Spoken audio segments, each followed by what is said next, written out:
Everyone.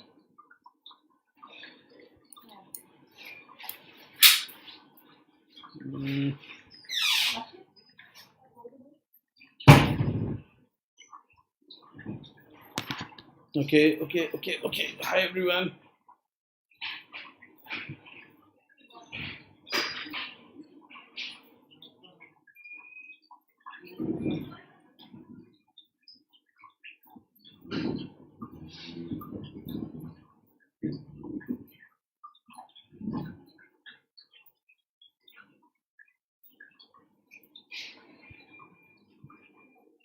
Hi. Yes. Okay. So I welcome you all to this again. A very small. I'm very sorry for the delay, but देर करता हूँ हो जाती है. Yeah. Okay. So intestinal obstruction is the topic. I'm very sorry. Okay. Someone has written my name also incorrect. The spelling is Saurabh. Okay. Let us see. Anyways, these are the benefits of Unacademy. You can go for an iconic subscription where you get Unacademy and Prep Letter at the best. But never and least, don't forget to enroll yourself for free test series, and free rapid revision programs. And yes, the only thing that you need to do is download. And yes, you put the code and use the code Surgery Live. Let us quickly start with the topic now. Yes or no? Yes. Let us start with the topic. So when we talk about the topic, yes, the topic of discussion today. The topic of discussion today is your intestinal obstruction. A very important topic. Let us have a cookie revision of intestinal obstruction, because intestinal obstruction per se is a very big topic, very big topic. But I'll try to summarize this. I'll try to squeeze and summarize this for you. So when we talk about intestinal obstruction, what are the important things that you should be knowing? Intestinal obstruction, students, is of two types. Intestinal obstruction is of two types. Yes. What are the two types? When the first one is if the mechanical obstruction is present, if the mechanical obstruction is not present. What do you mean by mechanical obstruction is present? Suppose, students, there is a tumor present in the intestine, and this is not allowing the bowel to get cleared off. So these type of obstructions are known as dynamic obstruction. And sometimes the problem is with the peristalsis. So they are known as what? A dynamic obstruction. So we have dynamic as well as a dynamic obstruction. So these are two types of obstruction. The first important point is the dynamic, or you can say the mechanical obstruction. So this is going to be a rapid fire class. Rapid fire. So mechanical obstruction is present in case of dynamic obstruction. It is absent in adynamic obstruction. The next is what about the component of peristalsis? If you talk about peristalsis, yes, peristalsis is active. Yes, so it is active peristalsis. Initially it is increased. Initially it is active and increased. Later it vanishes off. Why? Because if it doesn't vanish, the bowel will perforate. So initially it is active, and hence the bowel sound, if you go for the bowel sounds, initial they are loud and rapid, and later on they are absent. Yes. So this is the protection. This is compensation by the compensatory step. Peristalsis here. The peristalsis here is absent. It's either absent, or if present, it is non-progressive. If present, it is non-progressive. Yes or no? So let us classically see what are the examples of adynamic obstruction and what are the examples of dynamic obstruction. If you talk about the examples of adynamic obstruction, yes, we have the classical example of pseudo obstruction. Today I have a patient admitted in my hospital with pseudo obstruction. 73-year-old diabetic female. She underwent the stapler hemorrhoidopexy for mucosal prolapse of the rectum, and after that from 4 days she is admitted. Every day she is complaining the abdomen, the abdomen, the abdomen, the abdomen, the abdomen. She is having massive distension, and she is saying, relatives are saying after surgery this has happened. So बच्चे, this is not ileus. Ileus कब बोलते हैं? Ileus is said when the peristalsis is grossly absent. Here the peristalsis is present, still she is having a problem. And this classical condition you must have heard of, and this is what is known as Ogilvie's syndrome. This is what is known as Ogilvie's syndrome. Ogilvie's syndrome. Ogilvie's syndrome. Ogilvie's syndrome. So pseudo obstruction, this is what is known as Ogilvie's syndrome. Next is, what is Ogilvie's syndrome due to?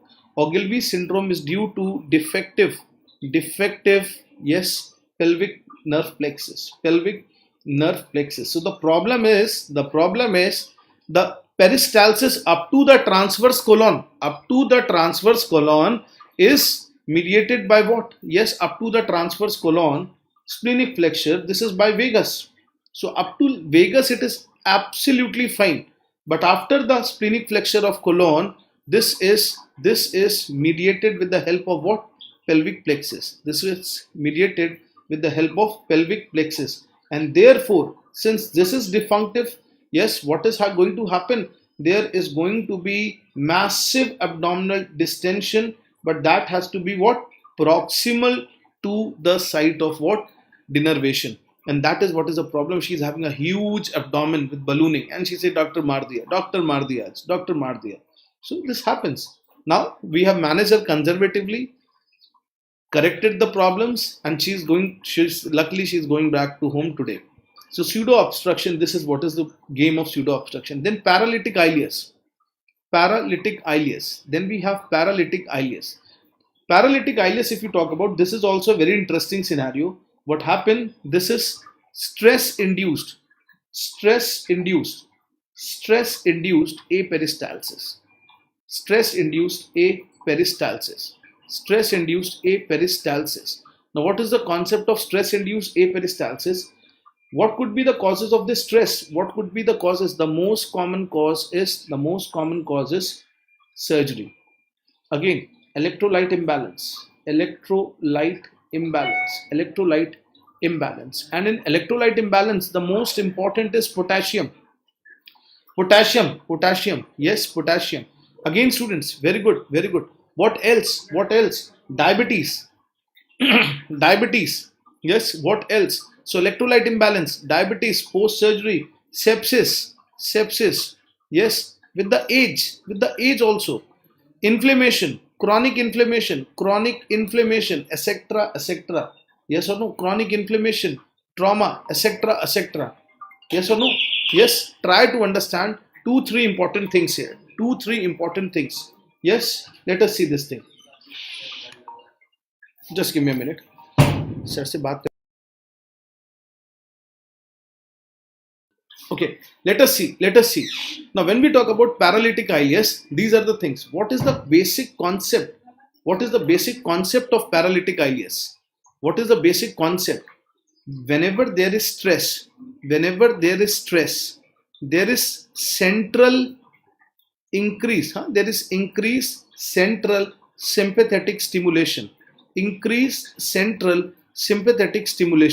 And when there is increased central sympathetic stimulation, what is suppressed? The parasympathetic activity is going to get what? Suppressed. The parasympathetic activity is going to suppress. And remember, when parasympathetic activity is going to suppress, try to understand this peristalsis of the bowel is controlled by the parasympathetic movements. And therefore, this activity is also suppressed. And that is why this is a myth. We try to stimulate the bowel movements. by using prokinetic agents. This is the worst thing that you can do. There is no role of prokinetic agents. There is no role of prokinetic agents. There is no role of prokinetic agents in case of paralytic ileus. Why there is no role of prokinetic agents? Why? Because prokinetic agents act on local motilin receptors. Yes, local motilin receptors, and here the problem is not at the local level, the problem is at the level of what? Central level. So it's just like, yes, it's just like flogging a tired horse. The problem, the pathology is at central level, yes or no? The next thing that we should be knowing is, very important, is what is the management? Correct the problem, simple, correct the problem. And the second thing is, sometimes you might have heard of catch-pole regimen. What is the concept of this catch-pole regimen? Yes, catch-pole regimen says adrenergic, yes, cholinergic agonist. Use of a cholinergic agonist, generally neostigmine is what we use. Along with that, adrenergic blocker. So adrenergic blocker and cholinergic,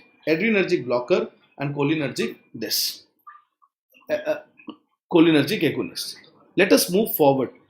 So we have aperistalsis because of paralytic ileus. We have seen Ogilvie syndrome, and the next and the last is acute mesenteric ischemia. These chapters per se are very big.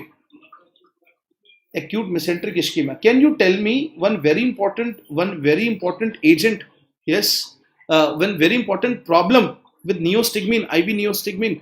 IV neostigmine is associated with life-threatening bradycardia. Hence, it should not be given without cardiac monitoring. You have to give this in ICU settings where you can actually monitor the things. Yes or no? So remember, neostigmine. Yes, you need what? Cardiac monitoring. Important is, yes, bradycardia. Bradycardia is a big problem and therefore requires cardiac monitoring. One or two very important points on this concept of acute mesenteric ischemia. Now, this acute mesenteric ischemia, it could be arterial, which is the most common. Yes, amongst them also, it could be either because of embolism, which is again the most common. Yes or no? Embolism, it could be because of thrombosis. Yes. Now, if this is asked, how to diagnose a paralytic ileus student's post-operative massive abdominal distension with absence of peristalsis? This is what is paralytic ileus.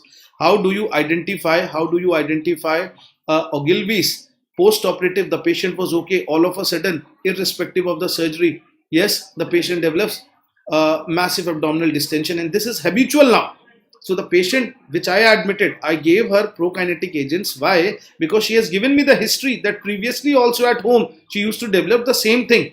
That is what is paralytic ileus. It's just intestinal obstruction. It's intestine. Even Ogilvie's also, the pain mimics like intestinal obstruction. Patient was crying for help. Yes or no? Now, yes, very good, Meghna Bache. The most common site for arterial blockage is SMA. Remember, embolism is distal SMA. And thrombosis, it is proximal SMA. Now, one student is saying, doctor, listen to me. Please tell me with whom respect are you calling this distal and proximal SMA? Answer is with respect to the middle colic artery. With middle colic artery, if it is distal to middle colic artery, that will be a distal SMA. Proximal to middle colic artery will be a proximal SMA. So we have arterial, we have venous. Again, the most common site is SMV, and we have the third one. That is known as NOMI. What is NOMI? Non-occlusive mesenteric ischemia. What is so important about NOMI? Do you know? This is because of vasospasm. This is like a Prince metal angina. Yes or no? So this is vasospasm induced. And that is why, do you know, most common drug associated with this? Have you heard of this? Vasopressin. Yes, it can be associated with vasopressin. Again, the second time, yes, you are right. Severe sepsis can induce this. But one more thing. It can be associated with severe hypotension also. So all these agents can mimic this. Do you know what is the classical presentation of a patient of acute mesenteric ischemia? This is very, very, very important. Clinical presentation. The patient is having pain out of proportion, pain out of proportion, pain out of proportion to clinical signs, to clinical signs. Like you palpate the abdomen, you will say, okay, our abdomen is soft, and patient is going to cry out for pain, pain out of proportion. Bache, Nidish, that postprandial pain is not a sign of acute mesenteric ischemia. That is a sign of chronic mesenteric ischemia, which is also known as mesenteric angina. I'll tell you better. I'll tell you about that. So postprandial pain, pain out of proportion. And along with that, patient is having diarrhea. Patient is having diarrhea. Initially, it is a spurious diarrhea. What do you mean by spurious? You call it mucus diarrhea, but actually the term is spurious diarrhea. So initially mucus, and later hemorrhagic, later hemorrhagic. This is what is very important. And if you talk about management, yes, urgent thrombectomy is required. Urgent thrombectomy is required. Urgent thrombectomy. Let us quickly move to the causes of dynamic obstruction. Dynamic obstruction, if you talk about dynamic obstruction, you can talk about the causes could be intraluminal. Intraluminal, it could be because of stool. It could be because of stool. It could be because of impacted stone. It could be because of impacted stone. Yes or no? It could be because of the, yes, what is this? Bezoars. It could be because of the bezoars. Most common bezoar is phytobezoar. Most common bezoar is a phytobezoar. Bache, intestinal obstruction associated with trichobezoar. What is that known as? Come on. That is known as Rapunzel syndrome. We write Rapunzel's syndrome. Now, if you talk about impacted stone, how did it manage to enter? I am not having time today, and I have not shifted that video. Recently, I did a case of cholecystoenteric fistula. If you talk about impacted stone, ये stone यहाँ कैसे आया? How this stone? This is associated with, elderly, long-standing diabetes mellitus, elderly, long-standing diabetes mellitus, yes. Then chronic cholecystitis,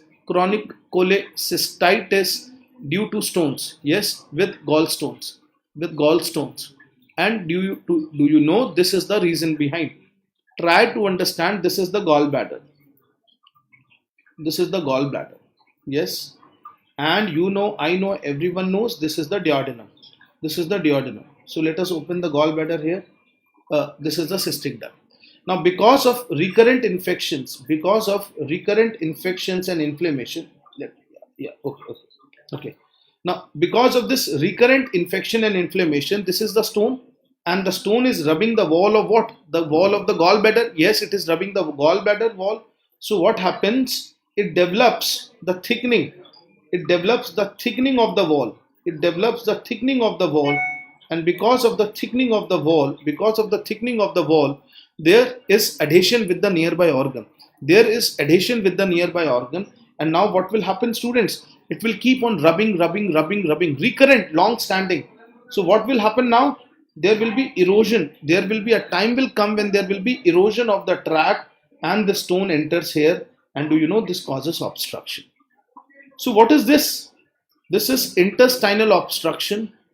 First of all, along with that, you have ectopic location of gallstone. So ectopic gallstone, intestinal obstruction. When you have given bowel a stone, the gas from this bowel will enter inside. And this will cause what, students? Yes, pneumobilia. This will cause, just give me a minute. Yeah, this will cause pneumobilia. So ectopic gallstone, intestinal obstruction with pneumobilia. What is this known as? What is this triad known as? Yes, this triad is known as Rigler's triad. This is known as regular stride. Regular stride. The most common site for obstruction, answer is terminal, terminal ileum. Terminal ileum. Terminal ileum. But how much thickening is diagnostic for gallstone? Answer is more than 5 mm. No, it is not for gallstone. For acute cholecystitis. For acute cholecystitis. Acute cholecystitis. If it is more than 5 mm, more than 5 mm thickness, then you say this is a what? I'll actually, have you ever seen? You must have imagined about this fistula. You must have fantasized. This fistula is known as, what is this fistula known as? Cholecystoenteric fistula. Cholecystoenteric fistula. देखो, I will show other videos, but I was not having a plan to show you this video. But if you want, I can show you a cholecystoenteric fistula. I can show you a cholecystoenteric fistula, and this is again a great sight to see. Great sight to see. Yes, I will show you this.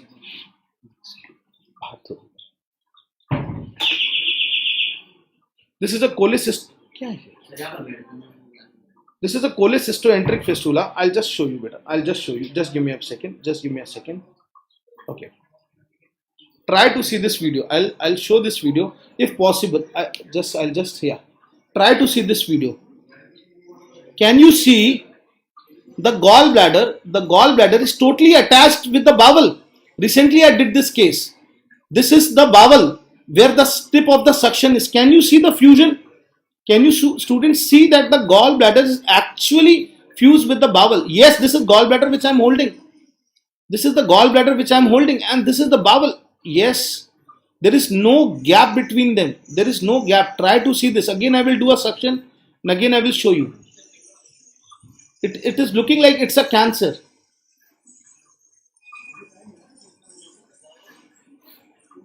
There is no plane. There is nothing. I will again. Can you see it's fused? It's fused. This is what is a classical cholecystoenteric fistula. I hope most of you must be seeing it for the first time. Yes. Yes.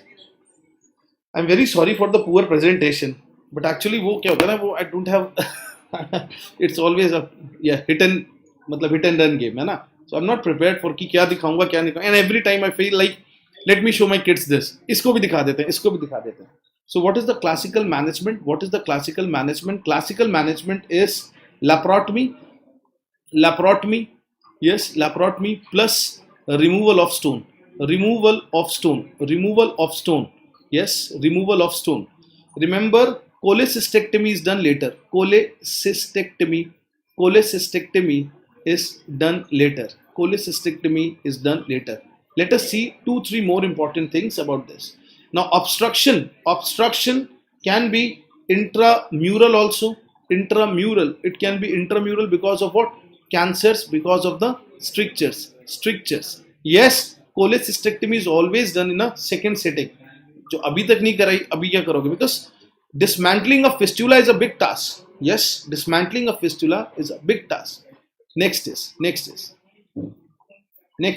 So one is intramural, then we have extraluminal. If you talk about extraluminal, there are 4 important things that you should be knowing about extraluminal. We have adhesions. Adhesions, they are the most common cause. Adhesions, it's the most common cause. Yes, adhesions. Then we have intussusception. This is again. Then you have volvulus.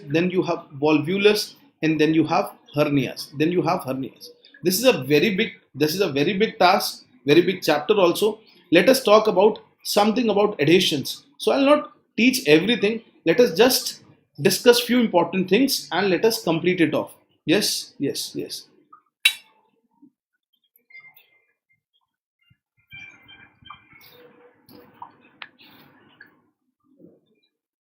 Okay, let us see this thing. Extraluminal. Okay, when we talk about adhesions, these are the most common cause overall. Most common site is ileum, or you can say small bowel. It is small bowel. Yes. Most common association, most common association of adhesion? Answer is they are post-surgery. They are post-surgery adhesions. Yes or no? Post-surgery adhesions. Do you know anything about congenital adhesions? Do you know anything about congenital adhesions? Congenital adhesions, they are known as lattice band. Lattice band. What is the problem with the lattice band? Lattice band doesn't allow the rotation. Lattice band doesn't allow the rotation. And what happens? The bowel is not rotated. The bowel is not rotated, and hence the problem arises. The problem arises that the mesentery is narrow because of lattice band. What are the lattice band? They are the congenital adhesions towards the, yes, towards the cecum, towards the primitive cecal bud. Yes, from the right side, from the right retroperitoneum, from the right retroperitoneum, there are adhesions towards the cecal bud, and because of this cecal bud, or you can say towards the mid-gut part, basically, there is malrotation. So what is the problem? The cecum, therefore the cecum is on the left. The cecum is on the left upper quadrant. Problem number 1. The second problem is the narrow mesentery. Since there is a narrow mesentery, there is always a risk of what? Mid-gut volvulus. There is always a risk of mid-gut volvulus, and this is the most problematic scenario. So therefore risk of mid-gut volvulus. Now what is this? What is the management? Therefore the first and the last management is resection of the bands. Yes or no? So the management of lattice band is resection of bands. The second thing is, the first thing is resection of band. The second thing is widening of mesentery. So resection of band, widening of mesentery, and you will also go for prophylactic. What, students? Yes, appendicectomy. Remember what is not done. Yes, what is not done? Cecopexy. Cecal fixation to the right is not done. Cecopexy is not done. Resection of band, and this is what is known as lattice procedure. I'll show you how we see a adhesion. I'll show you one video of adhesion also. Now this is again morning only I was showing this surgery. So try to see this patient. I will show you. This is a classical case of adhesions. I think this is the, yes. So we are tracing the bowel. Okay. Yeah. So can you see? I will show you the classical appearance of adhesion. Can you see adhesions causing intraoperative blockage? Yes. Can you see this adhesion? This adhesion is actually causing the kinking of bowel loop, and because of this the obstruction is there. This is the classical adhesion that you can see. Very gently you need to do adhesiolysis for this patient. And the things will be okay. Yes. I was again not prepared for this lats. So I will show you. Do you know how we do a mesenteric widening? Yes. Try to see it in a compromise vision. I will show you how we do a mesenteric widening also. Yes, I can show you how we do a mesenteric widening. Just give me a minute.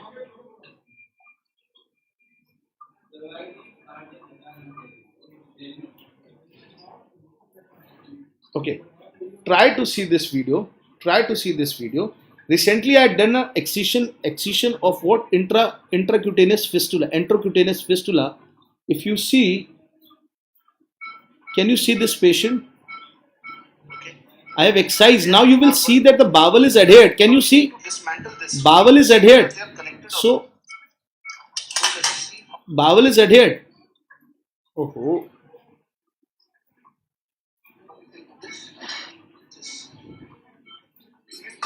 The bowel integrity.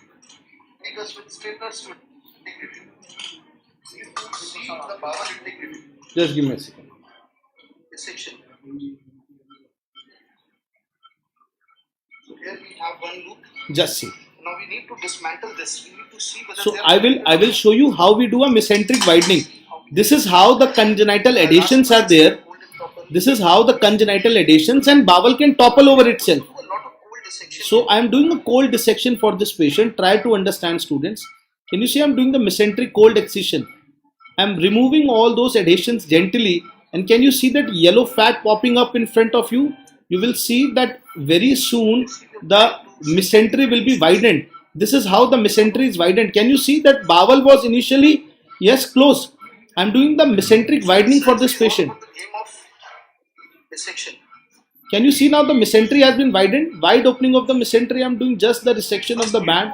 Exactly delineate the site where we want. And now you see the mesentery has been widened. So the bowel which was initially clumped, I have just opened up this. I have just opened up this mesentery. So this is how you do. This is how you do the mesenteric widening. This is how you do the mesenteric widening. Yes. Let us quickly move forward and let us quickly see what are the causes of different type of obstructions. Let us quickly summarize and wrap up this session. So important and miscellaneous points. Otherwise this session is not going to end. This is so big. Yes. Hi Indra Bachche.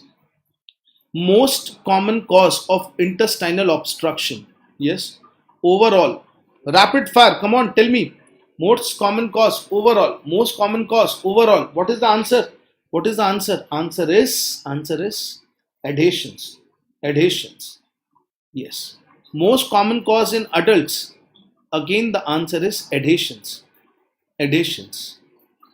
Most common cause of adhesions. Yes, we know the most common cause of adhesions is post-op. Yes. Most common cause of obstruction in kids. Yes, in kids. Answer is intussusception. Yes. So post-surgery. Actually, I have written post-op. Post-surgery. Yes. Intussusception. In infants. Again, the answer is intussusception. In neonates and newborn. Answer is duodenal atresia. It's not meconium plug. It's duodenal atresia. Most common cause of obstruction. Post-bariatric surgery. Answer is what? Yes. Internal hernia. Yes, it is internal hernia. Again, very important thing, investigation of choice for acute intestinal obstruction. It is X-ray. What X-ray? Yes, supine view. And this should be non-contrast. So non-contrast. Remember, investigation of choice for subacute intestinal obstruction. Answer is CECT. Is that clear? Subacute, it is CECT, and acute intestinal obstruction, it is a X-ray supine view. For perforations, we use erect view. On CT scan, yes, diameter is again very important. What is that? Small bowel more than 3 centimeter. Large bowel more than 6 centimeter except of cecum, and exception is cecum more than 9 centimeter, along with plus features of obstruction. This is diagnostic. Is that clear? So yes, I tried to throw some light on this topic. This topic will need a lot of discussion, and I will individually organize the class for volvulus also, for intussusception also, so that we can give a lot of time to that and do some justice also to these topics. So I hope you enjoyed this small session on intestinal obstruction, and how you liked it or you did not like it, please comment, and we meet again with many such interesting topics. Till then,